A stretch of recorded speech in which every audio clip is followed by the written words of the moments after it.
वाह वाह वाह। सर मैं ये सोच रहा था कि हिंदुस्तान का सबसे कम नुकसान हुआ क्यों। इस बात पे आपकी तालियां और ठाका चाहता हूं। हमारा नुकसान सबसे कम इसलिए हुआ क्योंकि हम हिंदुस्तान के लोग लॉकडाउन में भी केवल लॉक हुए थे, डाउन नहीं हुए थे। डाउन होते तो हमारा नुकसान ज्यादा हो सकता था। अच्छा, लॉकडाउन में कोई प्रॉब्लम नहीं थी। कोई प्रॉब्लम थी सर? आपको सरकार पूरी व्यवस्थाएं कर रही थी, सब्जियां आपके दरवाजे पर आ रही थी, जरूरत की चीजें आपके दरवाजे पर आ रही थी, कोई प्रॉब्लम नहीं थी। खींच ले भाई। रामलीला पर रावण दहन के काम आएगा। मैं बिल्कुल बता रहा हूँ, फोटोग्राफरों से मैं बहुत भयभीत रहता हूँ। मैं बहुत भयभीत रहता हूँ। डिजिटल फोटोग्राफी का जमाना है। डिजिटल फोटोग्राफी में सर कई बार होता क्या है, ऊपर का हिस्सा किसी का और नीचे किसी का। उदाहरण के लिए ऊपर ऊपर लटूरी लट और नीचे नीचे आलिया भाई।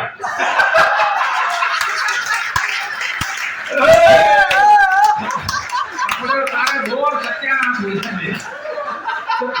ये तो वही रहे, बहुत बुरा आदमी है। पिछले दिनों एक बाबा के पास चला गया, ये हमारा रोतीला सा, बिल्कुल बाबा के पास चला गया। बाबा गोरा होने की दवाई तो ऐसा तंत्र मंत्र टोटका बताओ जिससे मैं गोरा हो जाऊं। बाबा ने कहा कि लिम्का से स्नान कर ले। अगले आदमी ने 3-4 लिम्का के 2-2 लीटर के पैक मंगाए, स्नान करने लगा। खुद तो गोरा नहीं हुआ, लिम्के का कोको कोला बन गया।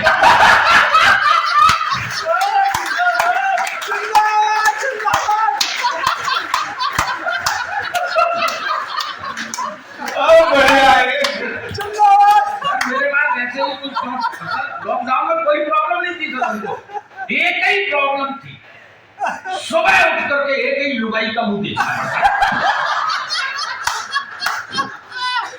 की जरूरत नहीं है, दूसरा विकल्प नहीं था हमारे सामने। सर बता रहा हूँ, ये जितनी बहनें बैठी हैं इनकी तालियां अपने आप बजने लगेंगी। मेरा मैं आपको टोटका नहीं है, बिल्कुल सत्य घटना बता रहा हूँ आपको। आपकी तालियां, आपको मुझे कहने की जरूरत नहीं है कि आप तालियां बजाओ, केवल मेरे कहने से एक काम करो, अपना ये बायां हाथ उठाओ और फिर इसमें अपने पति की तस्वीर देखो। जब मन हो तब उसको कूट लो।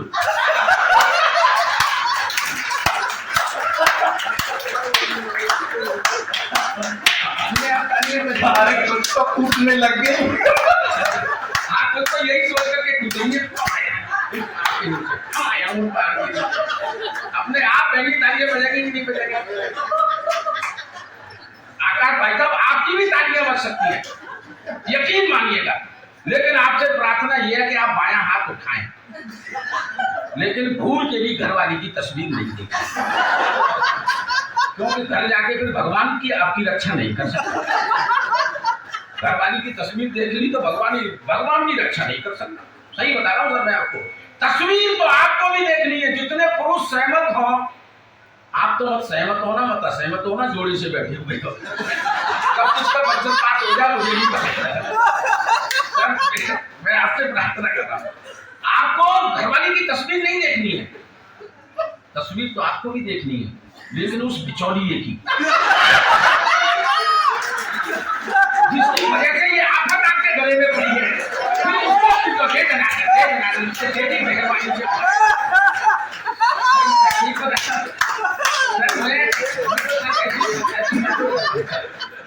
सर लॉकडाउन में केवल यही प्रॉब्लम थी। सरकार सारी व्यवस्थाएं कर रही थी सर, सरकार व्यवस्थाएं कर रही थी। सबसे ज्यादा अगर संकट था, राहुल भाई साहब सुनना मेरी बात, ऑब्जर्वेशन देखना, सबसे ज्यादा उन दिनों अगर किसी व्यक्ति पर संकट था तो हम कवियों के ऊपर था। वर्चुअल कब सम्मेलन भी नहीं हो रहे थे, नेता तो वर्चुअल मीटिंग, आप तो लोग वर्चुअल मीटिंग भी कर रहे थे। आपका तो चुनाव लॉकडाउन के बाद ही तो हुआ, तो वर्चुअल मीटिंगें चल रही थी, कॉन्फ्रेंस चल रही थी, लेकिन हम कवियों के इस तरह के महफिल नहीं सज रहे थे। सबसे ज्यादा दुखी प्राणी हम ही थे उन दिनों। सर ईमानदारी बता रहा हूँ, घर में कैद हो गया था, बाहर निकल नहीं सकते थे। 2 लोग उन दिनों बहुत सेवा कर रहे थे, या तो डॉक्टर्स कर रहे थे या पुलिस वाले कर रहे थे। डॉक्टर वैक्सीन लगाने से पहले ये पूछ लेते थे कि पहला वैक्सीन किधर लगा। चप्पे चप्पे पर जो पुलिस लगी हुई थी वो विकल्प नहीं देती। घर से चौराहे पर निकल के जाओ, उधर जिधर से मन होता था उधर से सैनिटाइज करना चाहिए। हंसने की बात नहीं है, कई बार हम घर से बेसन लेने के लिए जाते थे और फिर सूजी लेकर बजाओ एक बार जोर से यार।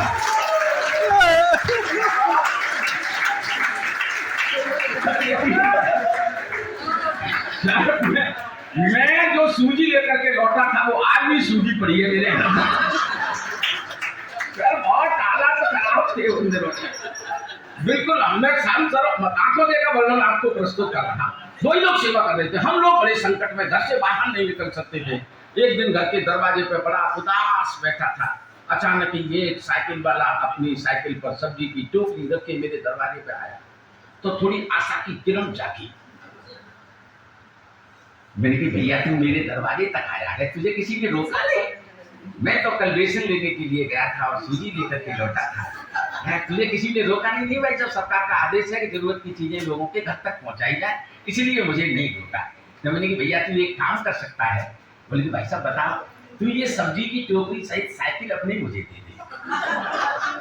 सर मैंने इस आशा के साथ कही थी कि 2-3 गलियां घुमाऊंगा तो मेरी आत्मा को शांति मिलेगी। हम घुमक्कड़ प्रजाति की लोग हैं, है ना? तो मैंने इसलिए, और सर मैंने जो प्रलोभन दिया, इससे बड़ा प्रलोभन अगर संसार में नहीं हो सकता तो फिर आपको तालियां बजाकर के मेरा समर्थन करना है। मैंने कहा भैया तू अपनी साइकिल सब्जी की टोकरी साथ मुझे दे दे, मैं 2-3 गलियां घूम करके आता हूँ अभी, और तू मेरी घरवाली के साथ बैठ करके एसी में टीवी देख ले। सर इससे बड़ा प्रलोभन क्या दिया जा सकता है? मेरी घरवाली के साथ अब खाके के लिए तैयार रहना, तू मेरी घरवाली के साथ बैठ करके टीवी देख ले एसी में, और ये साइकिल मुझे दे दे। हाथ जोड़ के खड़ा हो गया। मेरा नाम पदम अलवेला है। असली सब्जी वाला तो मेरी घरवाली के साथ बैठा टीवी देख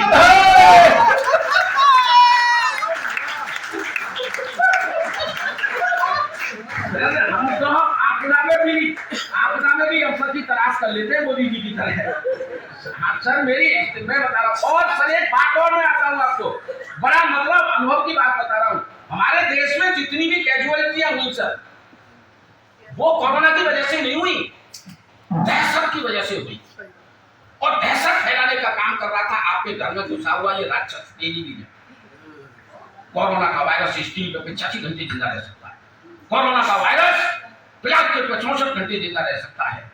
अमिताभ बच्चन जी भी उन दोनों ज्ञान दे रहे थे, कोरोना का वायरस जूतों के साथ भी आ सकता है।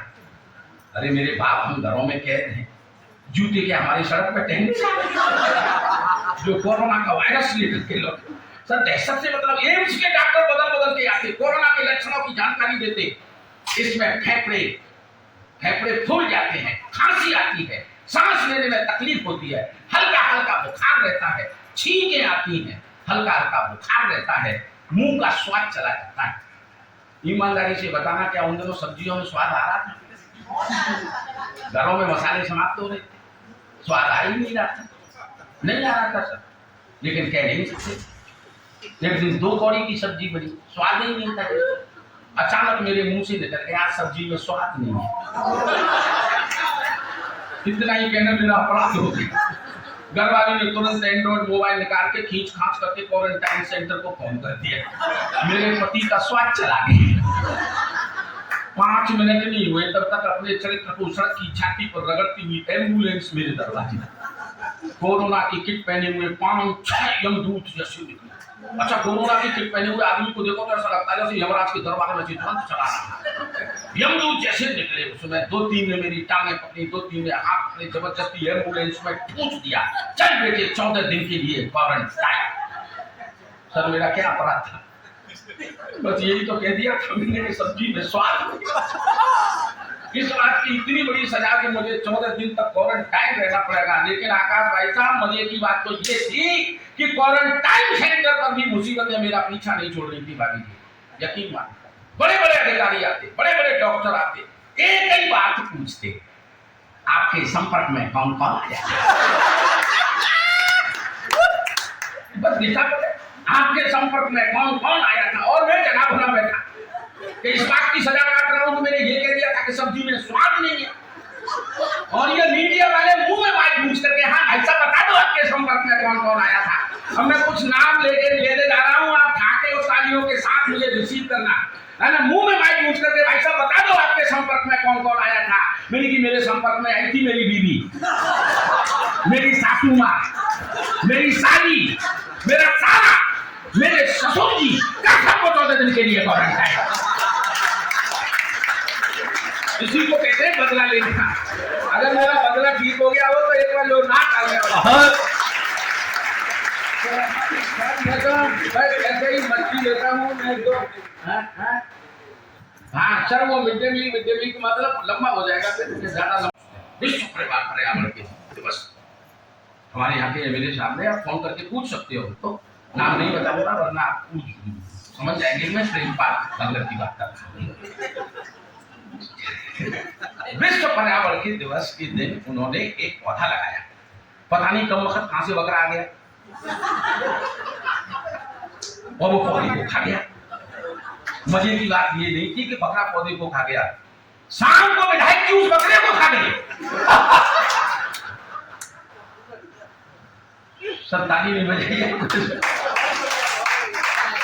सर। देखिए कभी भी हमें नेगेटिव नहीं होना चाहिए।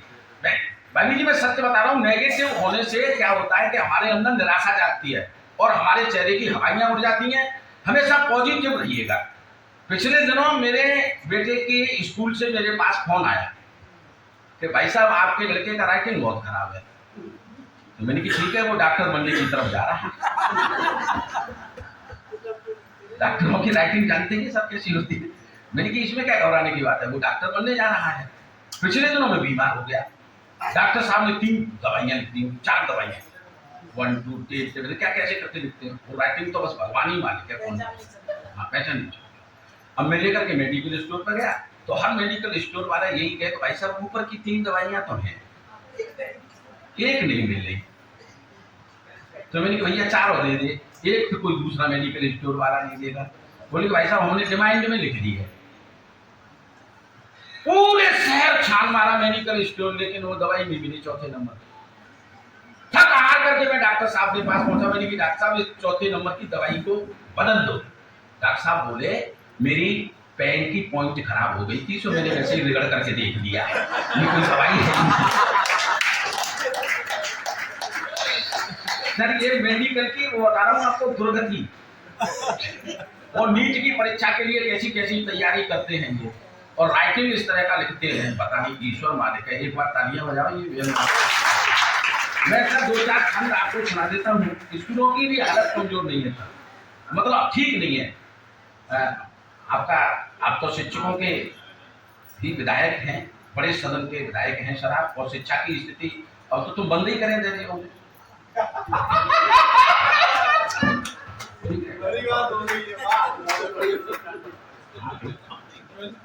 तो आप उसकी लड़ाई लड़ो सर, हम मास्टर हैं सर। सबसे दीनहीन, अगर इस संसार में अगर किसी दीनहीन प्रजाति का नाम पूछा जाए तो मैं कहूँगा मास्टर।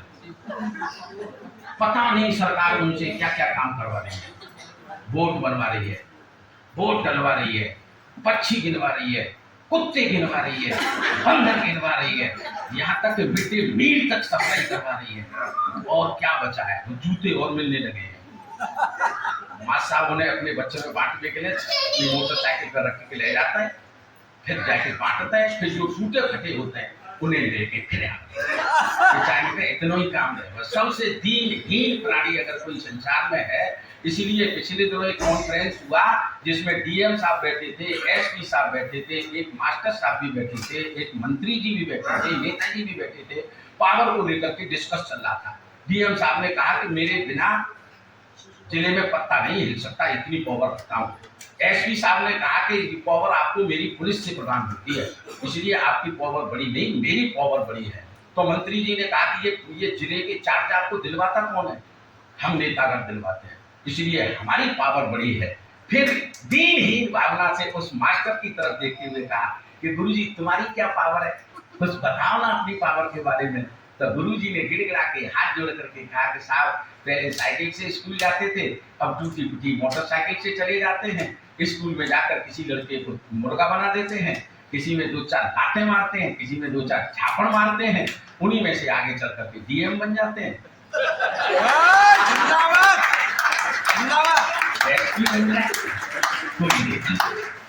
ताली बजाओ, लेकिन इस विश्व विधाता की गुरु ब्रह्मा गुरु विष्णु गुरु देव महेश्वर गुरु साक्षात परम ब्रह्म तस्मै श्री गुरुवे नमः। लेकिन हमने गुरुओं की हालात क्या बना रखे हैं इस देश में सर। जब तक गुरु का सम्मान सर्वोच्च नहीं हो सकता, आप विश्व गुरु नहीं बन सकते। ये देश इसलिए महानता की गौतम जलाल व्यास वामदेव भानवी कपिल कलाप के महान ब्रह्म ज्ञानी थे। अर्जुन से भी अमरीश के समान ऋषि हरिश्चंद्र काल के महान यहाँ दानी थे। नारद से संत सती सीता अनुसुईया हम सत्य सदाचार यहाँ एक एक प्राणी थे। ऐसा कैसे भारत के भाग्य का अतीत था, सोया सही उनका देवलोक की कहानी थी।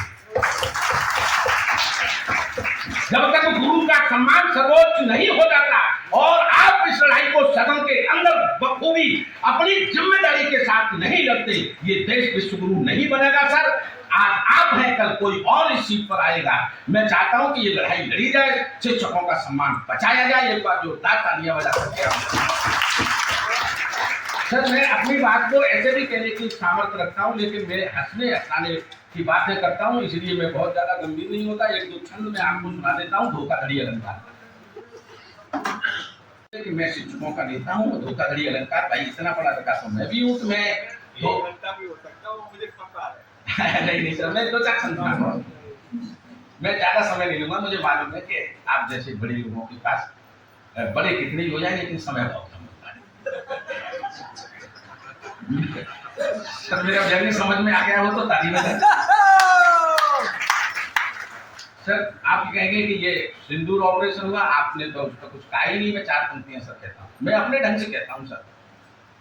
सिंदूर ऑपरेशन पर ये तमाम जो बेटियां शक्ति स्वरूपा जो माताएं बहनें जो बैठी हैं, इनके सम्मान में 2 बेटियां जब पाकिस्तान में जाकर के तहलका मचा सकती हैं, तो मुझे ऐसा महसूस हुआ कि सेना की तो जरूरत ही नहीं है।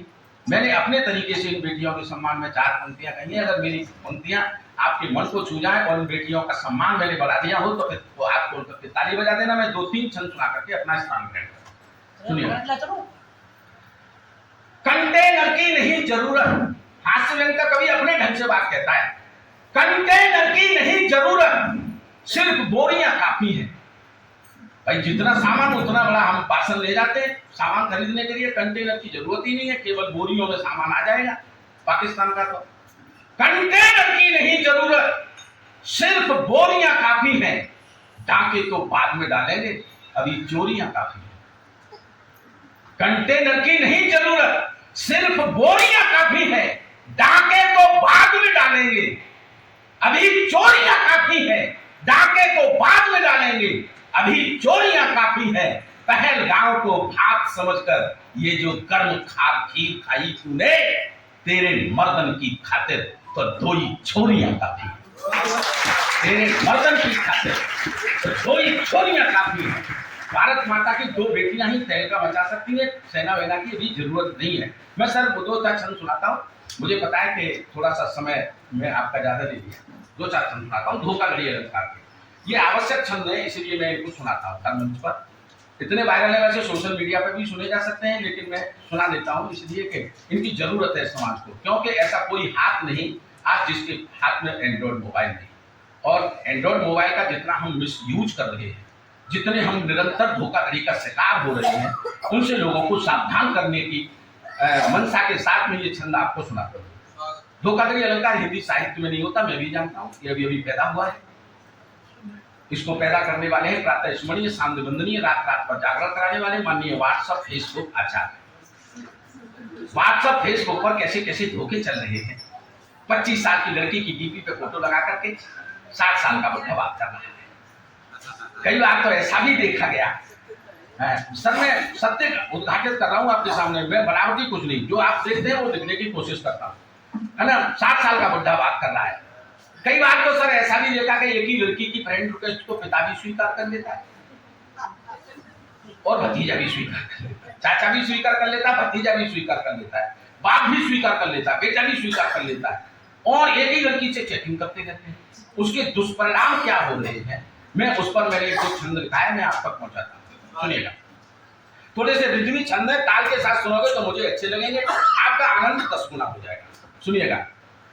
रूपवती रूपवती गुणवती अति मधुबाला मन को भाई गई। बताइए भाई साहब, आप क्या सोच रहे हो, मजाक कर रहा हूँ, थोड़ा सा आनंद को बढ़ाइएगा। रूपवती रूपवती गुणवती अति मधुबाला मन को भाई गई। चंचल चित्त 4 लाख चतुर ने नौकी तीर चलाई गई। रूपवती रूपवती गुण, ये इधर से भी सब पूरा सदन तालियां नहीं बजाएगा तो मैं यही पंक्ति सुनाता रहूंगा। रूपवती रूपवती गुणवती अति मधुबाला मन को भाई गई। चंचल चित्त 4 लाख चतुर ने नौकी तीर चलाई गई। फिर प्यार का पैग लगा करके, फिर प्यार का खाके के लिए तैयार रहना, फिर प्यार का पैग लगा करके, फिर प्यार का पैग लगा करके दिल में तूफान उठाई गई। हमसे वादा था शादी का, चाची मन घर में आई गई। रूपवती रूपवती गुणवती अति मधुबाला मन को भाई गई। चंचल चित्त 4 लाख चतुर ने नौकी तीर चलाई गई। अखियल अखियल बदलाई गई, अखियल अखियल बदलाई गई। तेरे आंख की कोर दबाई गई। हम आंखों बीच फंसे कैसे, हमें आंख को रोक लगाई गई। उन आंखों ते उबरे कैसे, उन आंखों ते उबरे कैसे, इन आंखों बीच समाई गई। फिर सब खाके के तैयार है ना। उन आंखों ते उबरे कैसे, इन आंखों बीच समाई गई। अब आंखें खोल रही बाबू जो जूतों से पिटवाई गई। रूपवती रूपवती गुणवती अति मधुबाला मन को भाई गई। चंचल चित्त 4 लाख चतुर ने नौकी तीर चलाई गई। मोबाइल पर एक जमीन जब मिश्र भाव में आई गई। मोबाइल पर एक जमीन जब मिश्र भाव में आई गई। दिन रात करी चैटिंग इतनी, दिन रात करी चैटिंग इतनी, इन बॉक्स में आकर छाई गई। दिन रात करी चैटिंग इतनी, इन बॉक्स में आकर छाई गई। मेरे पति मरे मैं सिंगल हूँ, मेरे पति मरे मैं सिंगल हूँ। झूठी साची बतलाई गई, झूठी साची बतलाई गई। जब हृदय की आंख सुनी पूरे खाते को खाए गई। रूपवती गुणवती अति मधुबाला मन को भाई गई। चंचल, अंतिम छंद सुनाता हूँ। रूपवती गुणवती अति मधुबाला मन को भाई गई। चंचल चित्त 4 लाख चतुर ने नौकी तीर चलाई गई। चिंटू की मम्मी चिंटू की मम्मी चिंटू की मम्मी जाने, चिंटू की मम्मी जाने अपने पद से उकताई गई। फिर देर रात चैटिंग करके वो मन का मोती पाई गई। मन का मोती मन मथने को मन के मंदिर में मापा था। भेद खुला तो पता चला ससुरा चिंटू का पापा था। रूपवती गुणवती अति मधुबाला।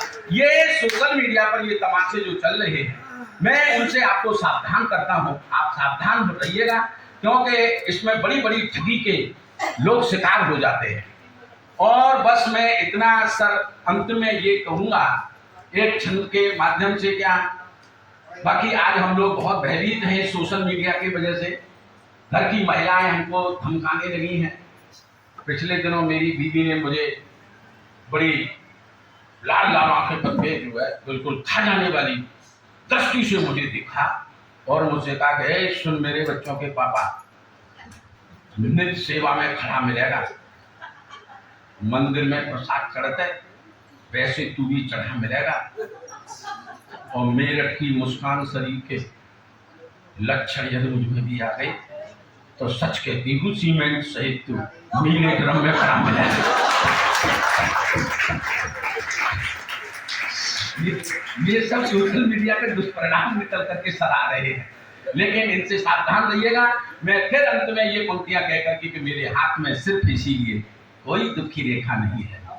मैं सर आपसे प्रसन्न इसलिए हूँ, तमाम कवि सम्मेलनों में ये हमारे सब मित्र जानते हैं कि आजकल बड़े बड़े लिफाफों का प्रचलन हो गया है। कुमार विश्वास तो इस समय पराकाष्ठा पर है, 35 से 50 लाख तक की राशि मांगते हैं लोगों से एक रात में कवि सम्मेलन के घंटे आधा घंटे काव्य पाठ सुनाने की। ऐसी स्थिति में हम लोग अगर साहित्य की छोटी सी मिसाल के रूप में अगर हम अपने भाई साहब राजकुमार जी को अगर श्रद्धांजलि देने के लिए आते हैं तो हमें बहुत खुशी महसूस होती है कि कम से कम उस एक पीपल के वृक्ष को हम अपनी सुरक्षा की अर्घ देने के लिए आ रहे हैं। तब मेरी ये पंक्तियां सर सुनना कि मेरे हाथ में सिर्फ इसीलिए कोई दुखी रेखा नहीं है, माता पिता के अलावा मैंने किसी भगवान को देखा, माता पिता के अलावा मैंने किसी भगवान को देखा नहीं है। न वो मंदिर में जाता है न मस्जिद में जाता है, लेकिन मैं ये कह मानता हूँ कि न मंदिर जाने की जरूरत है न मस्जिद जाने की जरूरत है। न वो मंदिर में जाता है न मस्जिद में जाता है, फिर भी पूजा का सामान घर पर रोज लाता है।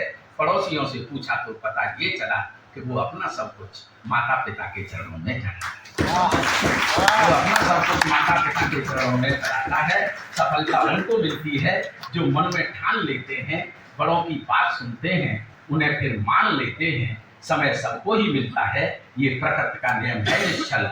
बुलंदी वो ही छूते हैं जो वक्त पहचान लेते हैं, बुलंदी वो ही छूते हैं वक्त पहचान लेते हैं। इस हिंदी बची रहेगी तो हिंदू बचा रहेगा, और हिंदू बचा रहा तो ये हिंदुस्तान बचा रहेगा।